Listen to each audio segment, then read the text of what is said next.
I'm going to show you how I layer gouache paint to go from this flat initial layer to the final detailed layer to create a landscape with depth, and it's easier than you think by following a combination of some loose rules as well as adapting as you go.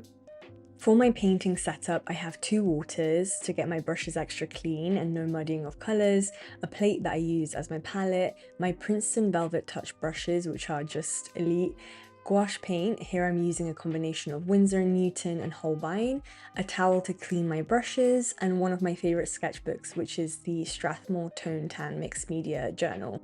I've missed doing videos so much. I haven't been painting that much, I don't have much time, but I've done some of these small illustrations which I'm really loving. I also had a bit of an artistic identity crisis, but more of that in another video maybe. I haven't done a landscape in a while, and I had taken this photo a couple of years ago which I thought would translate well to gouache. And before we get started with the painting, I just want to say a huge thanks to Anna Luisa, who are such supporters of my channel and art, and they sent me some gorgeous rings, this beautiful green stone ring, which is so on theme for today's palette, and they sent this chunky twisted ring, and also this set of three, which looks so cute stacked. I added in another ring I have from them, which is this lovely open ring, and I love how all my pieces from Ana Luisa go so well together because they have the same gold finish. And seeing as I work with my hands so much, and I mainly just record my hands, I love seeing them decorated with these beautiful rings. Ana Luisa has become my favourite jewellery brand because of the quality of the pieces, and I have a special link below so you can check out my jewellery picks and get up to 30% off on certain pieces. Okay, let's start painting. So I first start with a watery layer of gouache paint, which is quite thin. I make sure not to soak the paper, but the paint consistency is kind of like watercolor. It has a higher water content. And I lay down these blocks of color that I see in my reference, and these blocks of color are what I perceive to be the colors to be furthest in the background. So the sky is poking through the photo, so I do a very pale blue, and then I block out the path with a base colour of the asphalt and also where the shadows are in the greenery, and I like to do blue tone shadows because I prefer how it looks. And these colours don't need to be perfect as they're going to get covered up, but they help me map out the landscape and provide a place for me to start. The main thing with layering is that you're working back to front, so when I look at my photo, I'm looking for the colours that appear furthest back and begin with those, and then I add layers on top that are coming closer to me.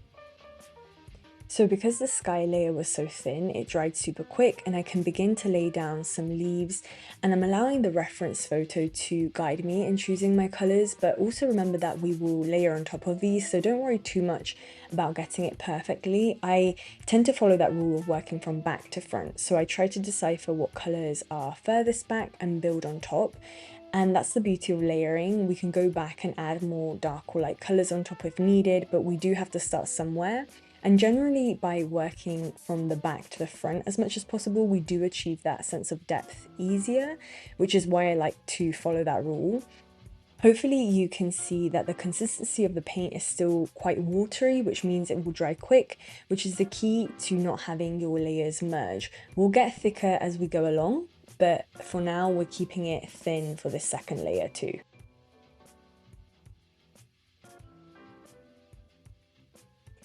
Here I'm realizing that I need to darken some shadows, so I'm just laying some darker blue on top here.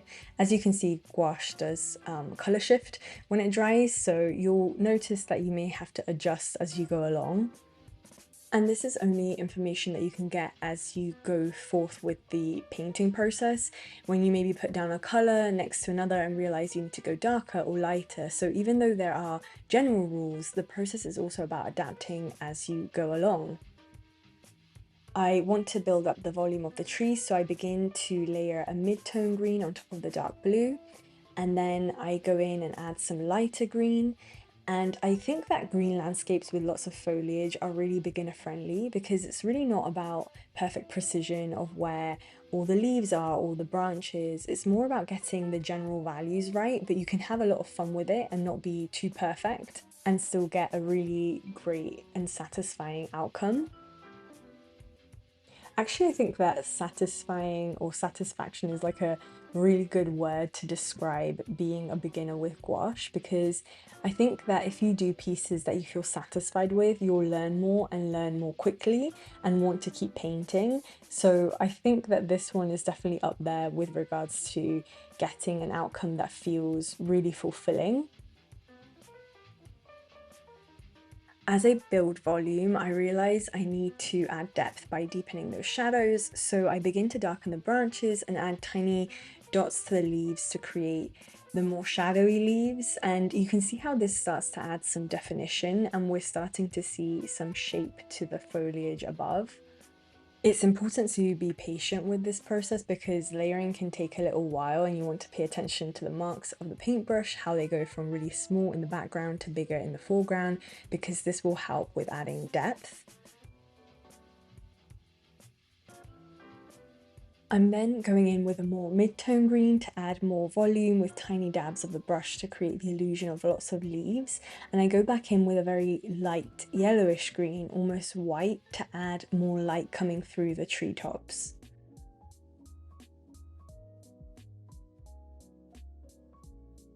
To make sure the top completely dries, I leave it and I will come back to it, but I go in and I start building those fence posts where they are roughly, and I'll also go back to these and add more detail, but I just want to put them in place.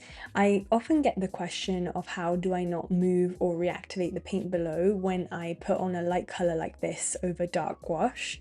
And the trick is to not only have the dark color below be of thinner consistency and completely dry, but also make the light paint above slightly thicker and with less water, as well as be more light-handed when you're putting it down, like the paint strokes, so you don't disturb the paint below. I also do sometimes reactivate the layer below, but then I just wait for it to dry more and then I just add more paint on top, so you can cover it. The trick is if you feel like you've made a mistake or you've moved paint, let it dry completely and then go back to it. So for the foreground, I need to make sure things appear closer to us, so therefore have more detail and are more vibrant and saturated than what's in the distance. So I'm focusing on creating more defined shapes and starting with mid-tone greens and then building up to the highlights. I also want these shadows to appear darker and more defined. For shadows, I normally use a Prussian or indigo blue. As I mentioned, I really like the look of blue shadows versus black as it can tend to muddy the colors a little bit.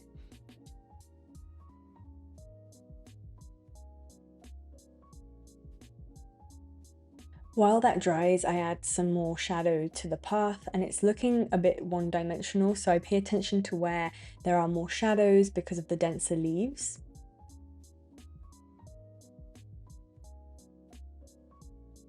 And as you can see in the reference photo, the colors aren't identical of this path, but that doesn't really matter. It's about achieving the values, so it looks like there are shadows more than following the exact color that I'm seeing in the reference photo.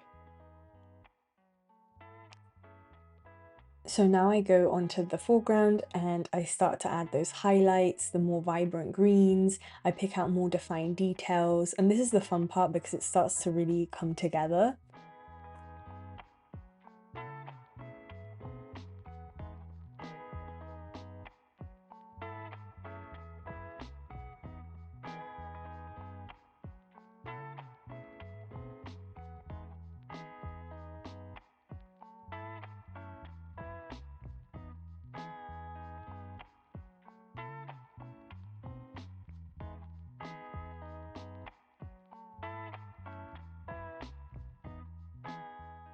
I'm doing the same on the other side, adding more detail and definition, starting with mid-tone greens and then building up to highlights. And I like doing these kind of long grass stalks and different shaped leaves just to add some more detail. And here I'm going back with some darker blue and adding even more definition to those shadows. And this is what I mean when I say the dance with gouache, where you go back and forth, either adding darker or lighter details as the color dries and you realize what more you need. And you will eventually get to the sweet spot, but it can take a little while and a bit of a process, which is why I find it impossible to really do prescriptive tutorials where I lay down a set of instructions, because I don't think gouache or paint even actually can be that rigid. I don't know, what do you guys think about that? Do you prefer following more set instructions?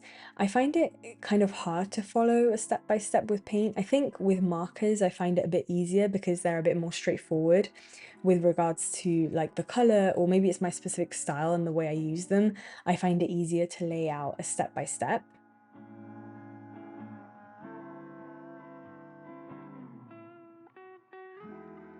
Anyway, I keep going in with more highlights, and then I'm assessing that I need the leaves to look denser in that mid-ground, so I add more shadows to thicken them, and I always assess if I have enough contrast between the light and shadow, because the contrast is really what is going to give depth to this, as well as the illusion of light coming through those trees.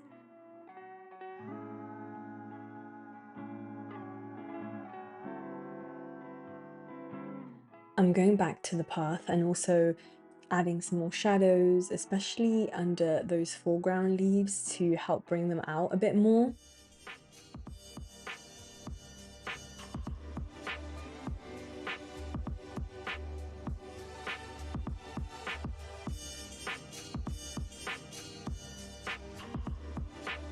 I felt like adding some pink flowers, which aren't in the photo, but I wanted to add a bit more detail to that foreground to really make it closer to us.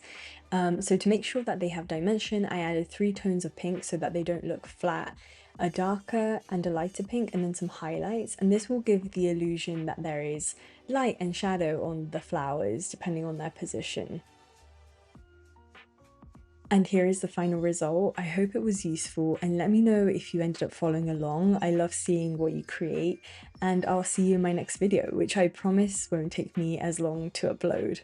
Bye!